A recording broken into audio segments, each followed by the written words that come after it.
אז ככה, אני לוקחת 3 גוונים של ג'ל. ג'ל בנייה סגול, ג'ל בנייה שקוף, וגוון רגיל סגול נצנצים.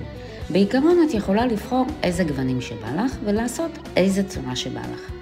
עכשיו אני מערבבת את הכל ביחד טוב טוב, ומכניסה ל2 דקות ייבוש.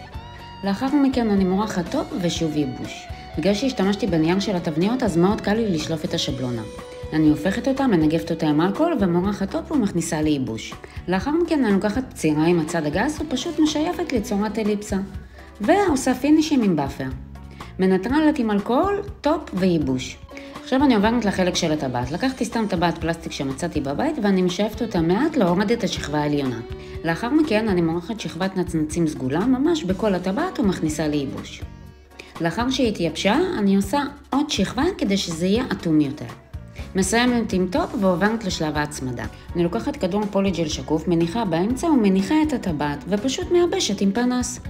וזהו, מוכן, זאת התוצאה. מוזמנת לשמור את הסרטון ולהכין כזה אחד לעצמך.